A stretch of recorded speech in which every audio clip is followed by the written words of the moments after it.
আজই ডাউনলোড করুন আর এনজয় করুন আপনার পছন্দের show. Just Qiao Qiao just Qiao যেই বলেছি ও সঙ্গে সঙ্গে আমার হাতটা চেপে ধরেছে। আমি তখনই বুঝলাম যে ও রিদিমটাকে রেসপন্স করলো। আমার দিদিদের আত্মসম্মানের জন্য লড়াই, আপোষ না করে এগিয়ে যাওয়ার যে অসম্ভব এনার্জি, হার না মানা গল্প, দিদি নাম্বার ওয়ানের এগিয়ে চলার মন্ত্র। শীতের বিকেলে দারুণ আমেজে আজকেও এমনই চারজন দিদির সাফল্যের সেলিব্রেশন করব আমাদের এই মঞ্চে। আবৃত্তির মাধ্যমে স্পিচ থেরাপি করো। হ্যাঁ, এই ভাবনাটা কিভাবে এলো 22 বছর আগে? আমার কাছে একটা বাচ্চাকে নিয়ে দুজন মা বাবা তার এসেছিলেন, এসে বললেন যে ওর বাচ্চাটার জন্মের সময় আলজিভ ছিল না। সেই বাচ্চাটাকে নিয়ে তারা ভেলোরে গেছিলেন এবং সেখানে গিয়ে মানে আর্টিফিশিয়ালি আলজিভ তৈরি হয় তার। ভেলোরে যারা বাঙালি চিকিৎসক ছিলেন তারা সাজেশন দিয়েছিলেন যে আপনারা ওয়েস্ট বেঙ্গলে ফিরে এসে ওকে আবৃত্তি শেখান, আবৃত্তি একটা সায়েন্টিফিক স্পিচ থেরাপি। ওরা যখন এসে আমাকে রিকোয়েস্ট করলো তখন আমি দেখলাম, ওকে শেখাতে শুরু করলাম এবং আমি দেখলাম আমাদের বাংলা যে ব্যঞ্জন বর্ণের যে বর্ণমালা, সেখানে আমাদের কথাগুলো বলার জন্য উচ্চারণ স্থল নির্দিষ্ট আছে। যেমন ক, খ, গ, ঘ, উম, এটা আমরা কণ্ঠ থেকে উচ্চারণ করছি, কণ্ঠ বর্ণ। চ, ছ, জ, ছ, ইয় আমাদের জিভ তালুকে স্পর্শ করছে, এটা তালেব্য বর্ণ। ট, ঠ, ড, ঢ মূর্ধন্য আমাদের জিভ মূর্ধাকে স্পর্শ করছে, মূর্ধান্য বর্ণ। ত, থ, দ, ধ দন্তান্ন দাঁতকে স্পর্শ করছে, দন্ত বর্ণ। প, ফ, ব, ভ, ম ঠোঁটকে স্পর্শ করছে, ওষ্ঠবর্ণ। আমরা যদি ছোট থেকেই বাচ্চাদের অ ক খ প্র্যাকটিস করানোর সময় প্রকৃত স্থানগুলো ইন্ডিকেট করে দিই এবং সেই জায়গা থেকে স্বরগুলোকে বের করি, তাহলে আস্তে আস্তে দেখছি তারা স্পষ্ট করে কথা বলছে। এবং আমার মানে খুব আনন্দ এবং গর্বের বিষয় দিদি, প্রায় শতাধিক ছেলে মেয়েকে আমি আজ পর্যন্ত ঠিক করেছি। তাদের মধ্যে বহু বাবা মা ভীষণভাবে ভেঙে পড়েছিল, তাদের বাচ্চারা অটিজমের শিকার, কেউ বা তোতলা, কেউ মানে টকে ত বলে।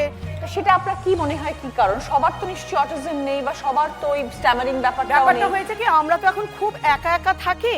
আগে যেমন গ্র্যান্ড প্যারেন্টসরা ছিল, এখন মা বাবা, হ্যাঁ কথা বলার লোক ছিল, এখন মা বাবা দুজনেই প্রায় ওয়ার্কিং পারসন, ফলে বাড়িতে তাদের সঙ্গ দেওয়া, কথা বলার নেই, মোবাইল অ্যাডিক্টেড হয়ে যাচ্ছে বাচ্চারা, ফলে কি কথা বলছে না। শুধু তাই নয়, ওদের ভীষণভাবে মানে পার্সোনালিটি ডেভেলপমেন্টের সমস্যা, ওরা ভীষণ ইন্ট্রোভার্ট হয়ে যায়। তো এই প্রসেসটা কিরকম হয়, কত সময় লাগে এই প্রসেসটা পুরো? এটা ডিপেন্ড করে দিদি, যদি খুব ছোটবেলায় আসে তাহলে অল্প সময়ের মধ্যে শিখে যায়, কিন্তু একটু বড় হয়ে গেলে, ম্যাচিওর হয়ে গেলে সবাই কিন্তু করতে পারে। আমার মতো বয়সী মানুষও যদি চেষ্টা করে, 6 মাস 1 বছর চেষ্টা করলে সে অবশ্যই কিওর হয়ে যায়। সময় বেশি লাগতে পারে, সময় বেশি লাগে, কম লাগে। খুব ভালো, খুব ভালো। আর নিজের পরিবারে কে কে আছেন তানি? আমার পরিবারে আমার স্বামী এবং আমার ছেলে ক্লাস 12-এ পড়ছে, একটাই ছেলে। খুব ভালো, থ্যাংক ইউ দিদি। প্রীতিলতা, যোগা ইনস্ট্রাক্টর, কত বছর হয়ে গেল এই প্রফেশনে? আমি একজন প্রি ম্যাচুয়ার্ড বেবি ছিলাম। ওকে। তো সেই সময় আমার হাত এবং পা বিশেষত আমার ঠিকঠাক ছিল না আর কি। আচ্ছা। তো ডক্টরস মাকে সাজেশন দিয়েছিলেন যে আমাকে যেন এক্সারসাইজগুলো ঠিকঠাক মতো করানো হয়, আর একটু মানে 2.5 বছর 2 বছর থেকেই আমাকে যেন একটু যোগার মধ্যে রাখা হয়। তো আমার 3 বছর বয়স থেকে যোগাটা স্টার্ট করা, জার্নি স্টার্ট করা। যোগাটাকে তখন অত বুঝতাম না যেটাকে শরীরের জন্য এটাকে মানে ব্যবহার করা যায়। আমি প্রথমে প্রতিযোগিতাতে নামতে শুরু করলাম, জেলা স্তর, সেখানে যোগরানি হলাম। কখন? ছোটবেলায়? একদম তখন ক্লাস 5-এর পর থেকে তখনই তুমি এক্সপার্ট হয়ে গেছো? একদম দিদি। এবং জেলাতে 3 বছর পর পর আমি জেলা যোগরানী হয়েছিলাম, সেই মানে উপাধি পেয়েছি। তারপরে আমার জেলা স্তর থেকে রাজ্য স্তর, সেখানেও সাফল্যের সঙ্গে আমি স্থান অর্জন করেছি, প্রথম স্থান অর্জন করেছি। তারপর রাজ্য স্তর থেকে জাতীয় স্তর, সেখানেও আমি ন্যাশনাল চ্যাম্পিয়ন হয়েছি, প্রথম হয়েছি। ভেরি গুড, খুব ভালো প্রীতিলতা, ফ্যান্টাস্টিক। খুব ভালো লাগলো তোমার সাথে কথা বলে। I wish you all the best. নিজের যে ছিল, নিজের জায়গা, নিজের পরিচয় নিজে তৈরি করেছো, খুব ভালো, থ্যাংক ইউ। গৃহবধূ ছিলেন, সেখান থেকে এখন সানগ্লাস দিদি হয়ে গেলেন। কিভাবে শুরু হলো এই ব্যবসা? আমি বিয়ের আগে একটা জব করতাম মাকে হেল্প করার জন্য, যেহেতু 2004-এ আমার বাবা চলে যায় আমাদের ছেড়ে। তো সেখান থেকে করতে করতে আমার বিয়ে হলো। বিয়ে হওয়ার পর মানে সেই খিদেটা ছিল যে আমি একটা জব করতাম, আমার ওয়ালেটটা ভর্তি থাকতো মাসের একটা সময়।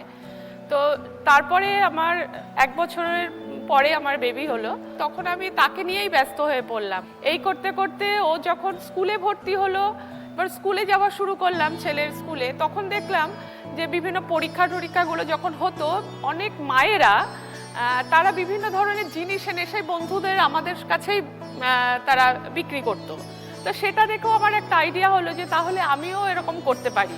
এইটা ভাবতে গিয়ে আমি দেখলাম যে একমাত্র অনেকেই যারা অনলাইনে বা এক্সিবিশন করছে, জুয়েলারি, শাড়ি, জামা কাপড়, ঘর সাজানোর জিনিস অনেক কিছু আছে।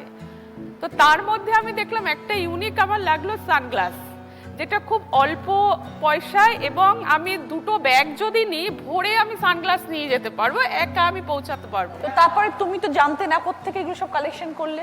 আমি যেখানে আমার শ্বশুরবাড়ি খড়দা, তার ওখানেই আছে যেখানে পড়তে যায় আমার ছেলে, ওখানে একটা সানগ্লাস তো আছে, ওরা বিক্রি করে। তো ওখানে আমি যোগাযোগ করলাম, ওখানে যোগাযোগ করে তারপরে আমি শুনলাম বড়বাজারের কথা।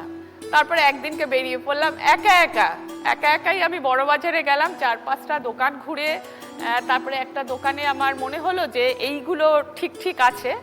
তো সেখান থেকেই আমার 10,000 টাকা নিয়ে আমি সানগ্লাসের ব্যবসাটা শুরু করি। খুব ভালো থাকবেন শান্তনাদি, ব্যবসা নিয়ে আরো এগিয়ে যান, বড় করুন ব্যবসাকে। All the best. Psychology professor, কঠিন একটা সাবজেক্ট, গুরুগম্ভীর ব্যাপার একটা। না দিদি, গুরুগম্ভীর ব্যাপারটা নয়, খুব মজার।